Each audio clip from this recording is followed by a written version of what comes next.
أعوذ بالله من الشيطان الرجيم بسم الله الرحمن الرحيم ويقولون متى هذا الوعد إن كنتم صادقين قل لكم ميعاد يوم لا تستأخرون عنه ساعة ولا تستقدمون وقال الذين كفروا لن نؤمن بهذا القرآن ولا بالذي بين يديه ولو ترى إذ الظالمون موقوفون عند ربهم يرجع بعضهم إلى بعض القول يقول الذين استضعفوا للذين استكبروا لولا أنتم لكنا مؤمنين قال الذين استكبروا للذين استضعفوا أنحن صددناكم عن الهدى بعد إذ جاءكم بل كنتم مجرمين وقال الذين استضعفوا للذين استكبروا بل مكر الليل والنهار إذ تأمروننا أن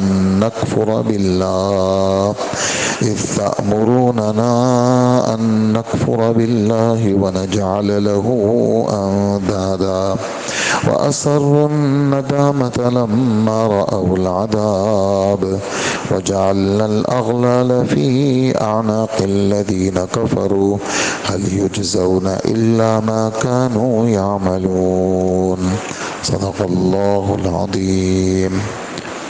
یہ آیت نمبر 29 سے تلاوت کی گئی ہے آیت نمبر 33 تک. یہ 5 آیتیں ہیں. مضمون ان کا بہت ہی آسان ہے. خلاصہ آیتوں کا یہ ہے، سورہ سبا ہے اور 22واں پارہ ہے، اور 22ویں پارے کا آدھا ہو چکا ہے. آدھے کے بعد بھی 2-3 آیتیں ہم نے پڑھ لی ہیں. خلاصہ آیت کا یہ ہے کہ قیامت کا ذکر جب کافروں کے سامنے آتا تھا اور آج بھی آتا ہے تو یہ کافر کہتے ہیں کہ یہ جو وعدہ آپ لوگ کر رہے ہیں کہ جی قیامت آئے گی کب آئے گی؟ تو اس کا جواب یہ ہے کہ اس کا صحیح پکا وقت تو اللہ کو معلوم ہے. لا یجلیھا لوقتھا الا ہو، اللہ کے سوا قیامت کا وقت کسی کو معلوم نہیں، اور آئے گی ضرور. ان الساعۃ آتیۃ لا ریب فیہا، قیامت آئے گی اور قیامت کے آنے میں کسی قسم کا کوئی شک نہیں ہے. تو یہ پوچھتے ہیں کب آئے گی؟ تو اللہ جل جلالہ اس کا جواب جا بجا مختلف جوابات ہیں. آپ حضرات یہ آیت سورہ یاسین میں بھی آپ پڑھتے ہوں گے، سورہ ملک میں بھی یہ آیت ہے وَيَقُولُونَ مَتَى هَذَا الْوَعْدُ إِن كُنتُمْ صَادِقِينَ. سورہ ملک میں پڑھتے ہیں تو اس میں قُلْ إِنَّمَا الْعِلْمُ عِندَ اللَّهِ، اس کے بعد ہے سورہ ملک میں کیا ہے؟ قُلْ إِنَّمَا الْعِلْمُ عِندَ اللَّهِ. آپ کہہ دیجئے کہ قیامت کا پکا علم اللہ کے پاس ہے. اور سورہ یاسین کے اندر وَيَقُولُونَ مَتَى هَذَا الْوَعْدُ إِن كُنتُمْ صَادِقِينَ، وہاں پر بھی ہے، ادھر الگ جواب ہے. اسی طرح یہاں پر فرماتے ہیں کہ قُلْ لَكُمْ مِيعَادُ، کہ آپ کہہ دیجئے کہ اس کا وقت مقرر ہے، جب وہ آئے گی تو پھر ایک لمحہ برابر آگے پیچھے نہیں ہوگا. جو وقت ہمارے رب نے مقرر کیا ہے اس وقت سے آگے پیچھے نہیں ہوگا. یہ آیت ہے اور اس کا یہ جواب ہے. اور ہم سب کا عقیدہ ہے کہ قیامت آئے گی، اور قیامت یہ دنیا اللہ پاک نے جو بنائی ہے یہ ویسے ہی نہیں بنائی کہ آ گئے اور کھا پی لیا، بڑے ہو گئے، شادیاں ہو گئی، گھر لے لی اور مر کے چلے گئے، اس کے بعد کچھ نہیں ہے. ایسا نہیں ہے، یہ تو کافروں کا عقیدہ ہے. بلکہ یہ سب چیزیں اللہ پاک نے مقصد کے لیے پیدا کیے ہیں، اور اللہ جل جلالہ جزا اور سزا، اچھے لوگوں کو اچھا بدلہ ملے گا اور برے لوگوں کو ان کی سزا ملے گی. آگے جو آیتیں میں نے آپ کی خدمت میں پڑھی ہیں 3 آیتیں، اس کا مضمون قرآن پاک میں جا بجا مختلف انداز سے ہمارے رب نے یہ مضمون بیان کیا ہے. مضمون کا خلاصہ کیا ہے؟ مضمون کا خلاصہ یہ ہے کہ کافروں نے یہ جملے کہے ہیں کہ ہمارا اس قرآن پر بھی ایمان نہیں ہے اور پچھلی کسی کتاب کو ہم نہیں مانتے، اور ہم کسی آسمانی بات کو نہیں مانتے، یہ سب ویسے ہی ہے، نعوذ باللہ۔ اور ہم تو مانتے ہیں، ہمارے رب نے جو قرآن اتارا ہے ہم اس کو بھی مانتے ہیں، جو ہمارے رب نے تورات انجیل زبور اتاری ہے ہم اس کو بھی مانتے ہیں، لیکن کافر کہتے ہیں کہ ہم نہیں مانتے۔ تو اللہ جل جلالہ فرماتے ہیں کہ اے مخاطب، وہ مخاطب اللہ کے رسول بھی ہیں، وہ مخاطب میں اور آپ بھی ہیں، کہ کل قیامت کے دن اے مخاطب جب تو دیکھے گا قیامت کے منکر، قرآن کے منکر، اللہ کے رسولوں کے منکروں کو جب آپ دیکھیں گے کل قیامت کے دن، اور ان کو اللہ پاک نے لائنوں میں لگا کے رکھا ہوا ہوگا، وقفوہم انہم مسئولون، 23واں پارہ سورہ صافات۔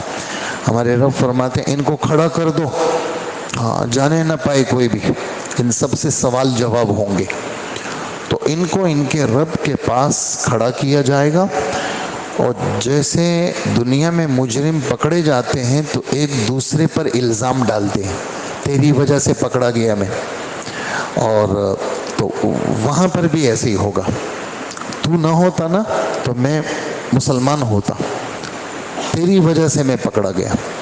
یہاں پر تو یہ جملہ ہے، اور 20ویں پارے میں یہ جملہ ہے کہ ایک دوسرے پہ لعنت بھیجیں گے، ایک دوسرے پہ لعنت بھیجیں گے، یلعن بعضهم بعضا، ایک دوسرے کو لعنت کریں گے، ایک دوسرے کو برا بھلا گالیاں دیں گے ایک دوسرے کو، جب ان کو کھڑا کیا جائے گا، جب پھنس جائیں گے تو پھر گالیاں دیں گے۔ اچھا، دنیا میں آج بھی اور اس زمانے میں بھی اور آئندہ بھی دو قسم کے لوگ ہوتے ہیں، ایک اونچے طبقے والے لوگ اور ایک نیچے طبقے والے لوگ۔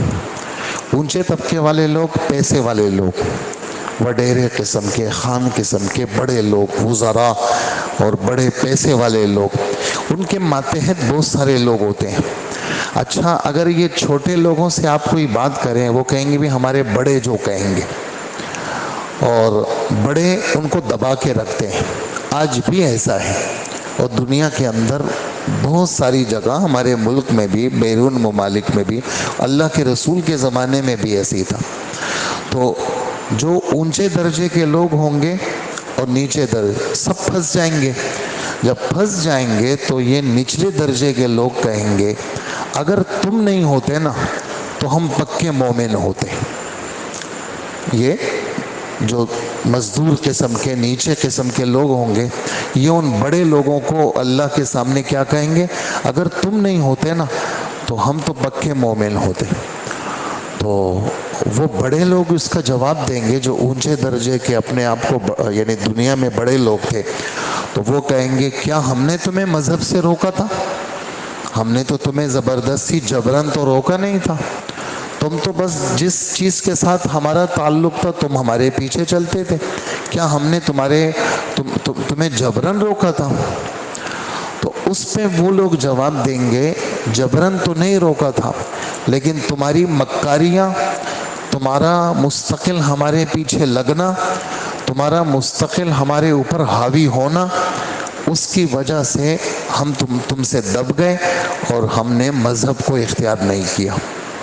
اور چونکہ دونوں ہی پھنس جائیں گے، اونچے درجے والے بھی، نیچے درجے والے بھی، اور اب یعنی یہ ہے کہ نیچے والے درجے والے لوگ تو ان کی شرمندگی تو واضح ہوگی، لیکن جو اونچے درجے کے لوگ ہوں گے وہ اپنے آپ کو، اپنی شرمندگی کو جب عذاب کے مناظر دیکھیں گے تو اپنی شرمندگی کو کیا کریں گے، چھپانے کی کوشش کریں گے۔ لیکن وہ چھپ کیسے سکتی ہے؟ دنیا کے اندر تو لوگ پردے ڈال دیتے ہیں، لیکن آخرت میں کیسے پردہ ڈالا جائے گا؟ تو اس پورے مضمون کو ہمارے رب نے ان آیتوں کے اندر بیان فرمایا ہے کہ ہم ان کافروں کے گلے میں توک ڈالیں گے اور ان کو ان کے کیے کا بدلہ دیا جائے گا۔ یہ والا مضمون جو ابھی آپ نے سنا، میں نے آپ حضرات کو سنایا، یہ دوسرے پارے میں بھی ہے۔ بالکل اسی طرح کا مضمون مختلف الفاظ میں 8ویں پارے میں بھی ہے۔